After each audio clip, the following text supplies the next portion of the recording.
Happy Friday, everybody. It's Christa Madrid, your realtor at Colorado Home Realty, and Brad Lyons with Independent Bank. Brad has some loan anniversaries to discuss with us this morning. Oh, yes, absolutely. So apparently it was a good week to be a Mike or a Michael in April's history because I have like three this week. But I have to say happy loan anniversary to Tristan and Megan, to Michael A, to Becky, Mike A, Edward and Christy, Susan and Jaime, Mike E, and then Dean and Marty. So big April week. It's always the beginning of the springtime, so lots of loan anniversaries around this time of year. Yeah, it was like I said, good week to be a Mike. That's pretty awesome. The Everybody Mike, likes Mike, right? the Mikes representing getting it done. That's right, right. Everybody wants to be like Mike, or Mikey likes everything, or what have you, right? Exactly, I All love those it. little silly things, but that's cool. Well, congratulations to everybody who has a loan anniversary. This means that you're doing whatever you need to do to achieve your goals, whether it's to purchase your house, stay in your house, send your kids off to college, what have you. Building wealth, that's what we Building do. wealth. That's right. That's right. So I just was curious. I was hoping for a little more feedback, but we're still so new at this. It's going to take a while to build some interaction, which is not a complaint on my side by any means. But one of the things that took us back and forth, worse than a woman's emotions this week, is are we essential or are we not essential? Yes, we are. No, we're not. Yes, we are. No, we're not. I think as of today, we're essential, but we can't do live showings with our clients with us. It has to be a virtual tour, whether it's live or recorded and then shared with them later. Yes. So Krista, does that mean that you can go tour it by yourself, or you can only show a video tour of a property? That means I can go tour it by myself, of course, be masked up, gloved up, Lysol and disinfectant wipes to cover all my tracks. You know, it's almost like covering up a crime scene, I'm thinking.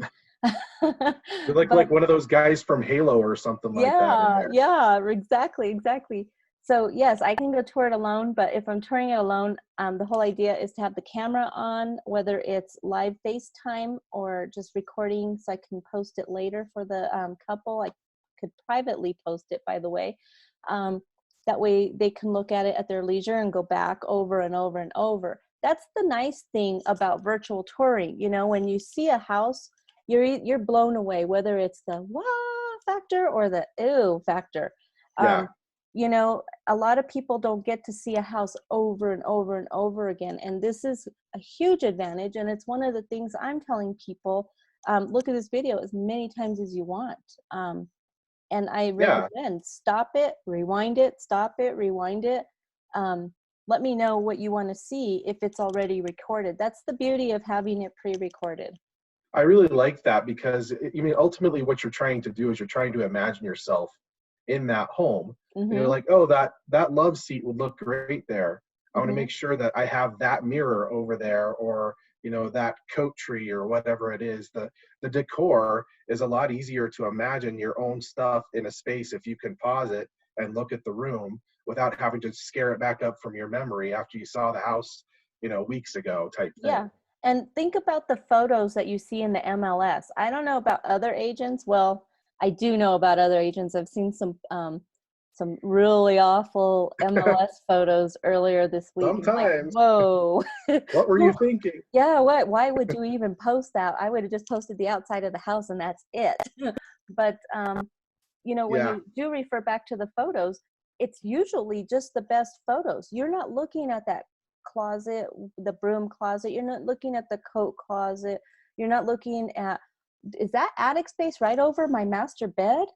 You're not looking at those kinds of things. And those are definitely things you want to look at. And you have the luxury of asking me to show you when I'm looking through these homes, so I haven't had to do that yet this week, but those are definitely options, and I'm actually digging what the possibilities mean. Yeah, I mean, I guess if you've got your phone in tow and you're doing a live video, it's almost like what let's walk through the house together, and you're pointing out things like the attic over the master bedroom, or the fact that the crawl space access requires you to stand on your head and do a backflip to get into it, or something like Or that. I move the mean, washing machine to get to it. Like, who has time to move the washing machine? exactly. So, I mean, I think that that definitely brings an advantage to the situation where you can really get somebody, counseled on what's actually happening in that property. Right, right. Um, the other thing is it's a good opportunity to take advantage to show people how to look at homes, because this won't last forever. This might last for a while, but it won't last forever. There will be a time where you're driving down the street, there's an open house, and you right over, and guess who's not in your back seat with you? Me. Yep, So I can teach you during these videos how to look at a house to determine if it's inspection worthy, because you will not get your inspection money back. that's right. That's an investment that you're going to make that one time. Spending that money could save you $15,000 down the line. So it's always very important to do that inspection. But yeah, you have to quantify. Do we want to spend the money on this inspection? I totally Right. agree. Yeah, and I am by no means an inspector, but those are definitely things to look for. I can actually point out, depending on the kind of loan you're approved for, I can help you look for those tripping hazards, that peeling and chipping paint, because if you have an FHA or a VA loan approval, those things will matter. And depending on how much you love the house, we may or may not negotiate because of those things, depending on what the seller situation is as well. If they're house Right. poor, if they have no extra money to make those repairs, credits won't work for those kinds of loans. Yep. That's smart. That's smart. So that's where we are at. And then today, 153rd Circle, my listing out in Brighton, that brand new build, he says that he has the front yard cleared, the landscaping pretty much cleared out and cleaned up now that all of the exterior maintenance is complete. So we'll Nice. probably get some new exterior photos to show with that. But that house is vacant. That's a perfect house to actually do one of these videos on. 2.5 acres, folks, come and get it. You don't get Wow. acreage in Watkins, and that's okay, but you get a bigger house. But you get a smaller, not very small, but a smaller house out in Brighton with a little bit of acreage, not much. Both are in unincorporated counties, so those are both great places to consider, or even to ask me to show you how to look at a home. It seems like a lot of people really want that acreage these days. And I I don't know mean, why. yeah, I don't know why, you, because not everybody can afford to have a house. I mean, a horse and a cow and the goats and everything else. It's just, I don't know. I don't yeah, understand it, but it's not for me to understand. yeah. What's your stand on that?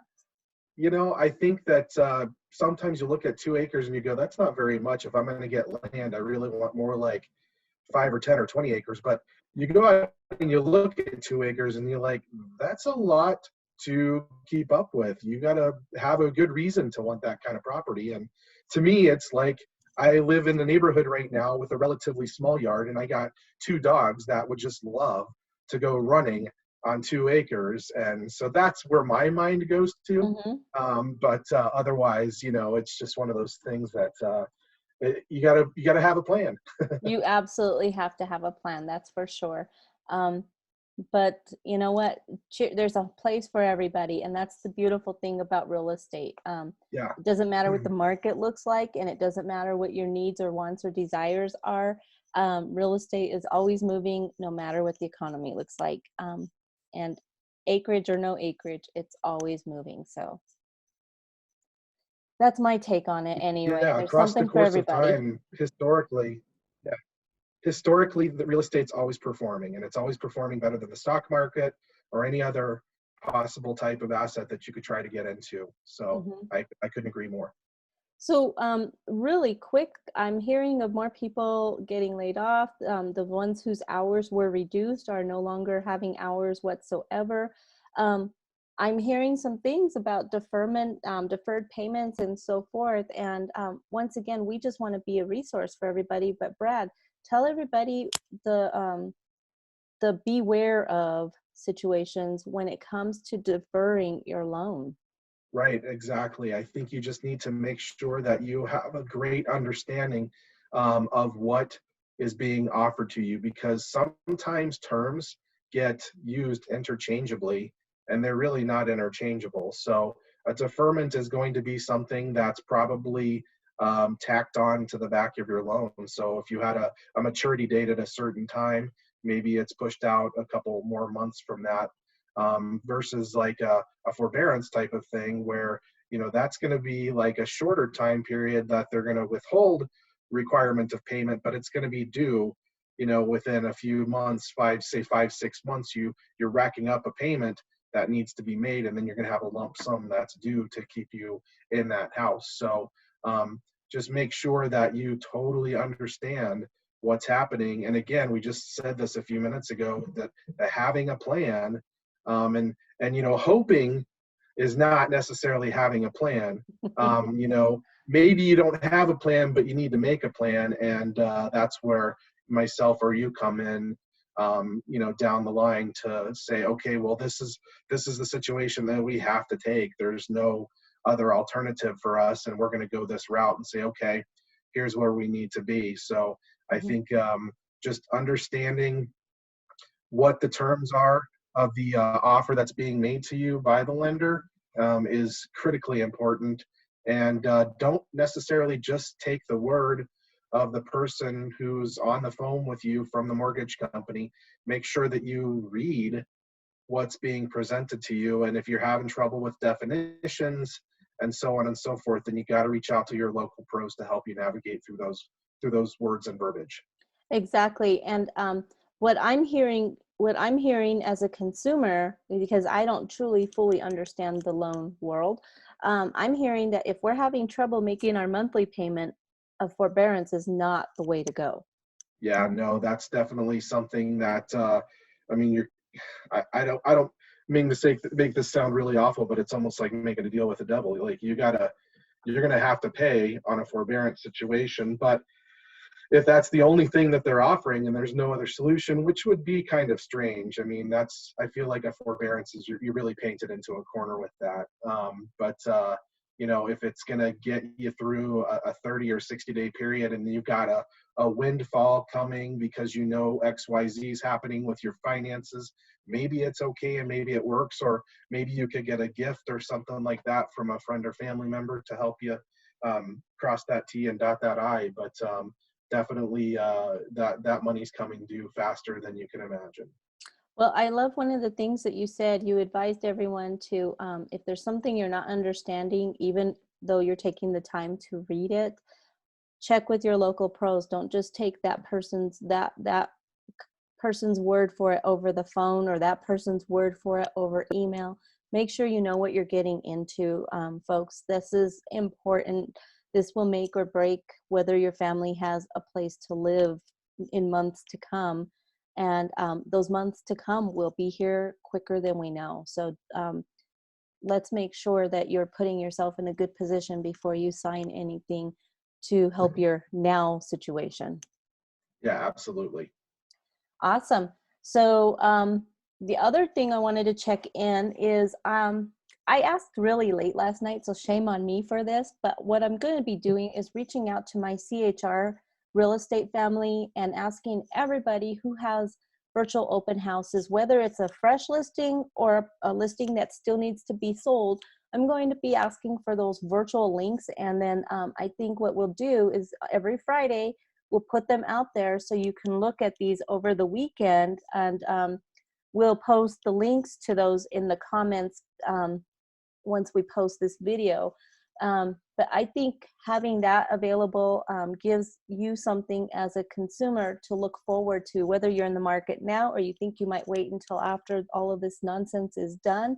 But if you're one of those people that used to like to go look at open houses on the weekend, this is a great way to do that. There's no reason why you can't do it virtually.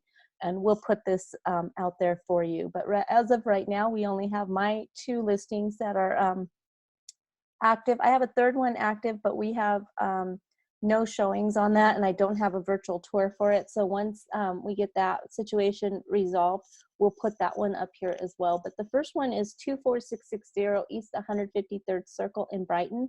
That's Green Estates. There's no HOA, 2.5 acres. That's priced at $744,500. And again, I'll post the virtual tour below. There will be a Google Earth, a Google Earth tour available as well, so you can see where it sits in proximity to Brighton, and what the stomping grounds and important destinations might look like in proximity to that property. I'll do the same thing for this next listing, 31993 East Yale Avenue in Watkins. Virtual tour and Google Earth tour, 1 acre, unincorporated, Arapahoe County. Seriously, I'm off of Quincy and Piccadilly. It's 7 miles away from me. It's not that far out, but the Google Earth video will show you just how close this is. And next week we'll have more for you. Isn't that the perfect situation to have the land but not be that far from amenities? I mean, oh my gosh, amazing. Like, I live out in the country, but I could still make it to Super Walmart, no problem. Yeah, and you have choices. If you want to go east, Bennett's like 15 minutes of a drive. If you want to come west toward the city, Southlands is 11 miles. 11 miles. Nice. You can get to DIA without jumping on the highway in 18 minutes, 20 minutes if you're a slow driver. And I mean under the speed limit slow, 18 minutes at speed limit. Now, if you're like me, you just hop on your broom and get there. I love it. But, you know, these amenities are these locations and destinations that I'm talking about are DIA, where you would shop, where you would play, where you would go for entertainment or dining, where you would go to work, where you'd go to the doctor, things like that. For example, medical centers, DTC, Boulder, whatever. It's all right there on that Google Earth video. And I think it gives you a great idea of, again, what's around and just exactly how far are these places. Yeah, great. Yeah, super, super.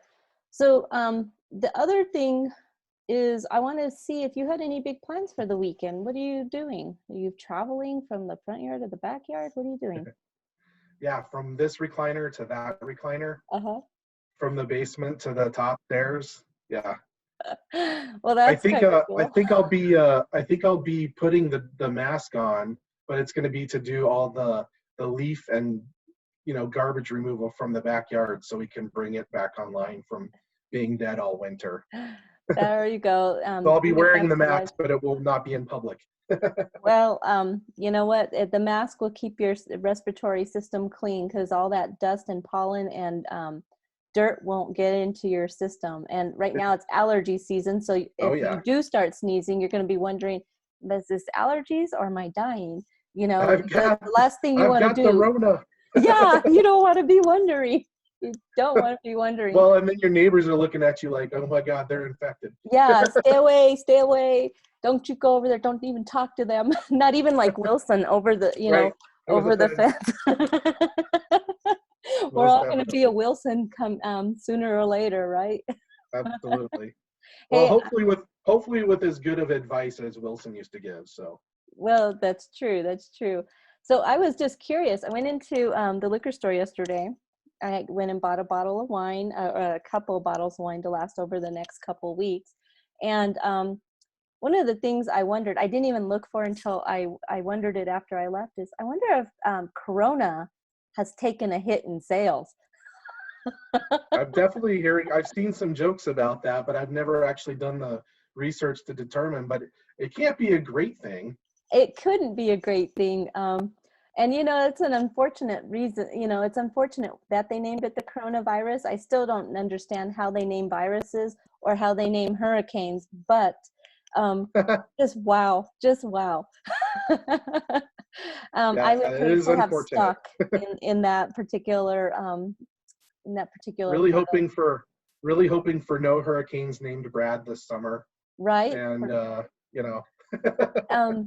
So one of the things, as I think that Corona is owned by Budweiser, isn't it? Oh boy, I'm not even sure. That could be. Wow. Yeah, that's some market share problems maybe. Yeah, could have some issues. one other thing is I would love to see people post some pictures of them outside with their masks on, having a little bit of fun. I posted one earlier this week. My 3-year-old granddaughter wanted to be outside, so we masked up, we got outside, and I have a picture, I think, on Facebook and Instagram of her on her scooter with her little mask on, and she's So 3. cute. Yeah, you can only see like this much of her little face. It's adorable. So share with us your moments, whether it's you, your kids, your pets. We would love to see that and repost it, and let's just have some fun with this, guys. It doesn't have to be doom and gloom like everybody makes it out to be, but it definitely is serious. We're not trying to downplay it whatsoever, but when we get outside, let's just have community here by sharing pictures with each other. Absolutely. Got to live the life. Well, Brad, what else do you have going on? Do you have anything else to contribute for this Friday? So I just want to remind everyone that during your downtime, if you've got time to talk, I'm still absolutely online. I could take a Google Duo call with you. We can do a Zoom call. We can do a WebEx meeting, whatever works for you if you want to do a face-to-face type thing. And just take the time to make sure your financial house is in order. Let's talk through some things, and just want to offer that I'm always an advisor. I don't necessarily have to be, doing a loan for you right now, but if we're going to be doing a loan for you in 8 months, then let's have a discussion about that now. So I'm absolutely available. The bank has told me to stay home for now and work from home, but I'm still working every day. So ready to be helpful and talk to you about what's important in your life coming up so that you can maybe go shopping with Miss Christa. Amen. I like that. I too am available for everybody via the same channels that Brad just mentioned. All you have to do is reach out to me. The first reach out would be by phone or text or email. Our information's always below. We'll always include it. Just let us know how you want to meet. Let me know how you want to meet, and let's talk about your securing your future. If you already have your home, let's talk about how to keep you in that home. Let's talk, if you lost your job or had your hours reduced, again, let's talk about how that's going to affect you, not just now, but later down the road. Let's work on a plan to keep you in place. That way you and your family are not left in a dire situation of being homeless. With all this social distancing, I think it would be a tough situation to get another family to take you in, even if they are blood relatives. It would just be, we don't want to put anybody in a hard situation, and that is the whole purpose of this. We're trying to be resourceful to you. Absolutely. Well, on that note, we just want to let you go into the weekend with a small little word of God. This one is Psalms 56:3. When I am afraid, I put my trust in you. Very poignant for us. Very poignant and to the point. And I mean, it's just that easy. We just got to trust. Amen. All right, everybody. Well, we are truly grateful for your time, and thanks for watching our videos. Share them, and again, start interacting with us. Let us know that you've seen this. Let us know what's happening in your life, and let's just enjoy some community via social networking. We'll talk to you soon. Take care.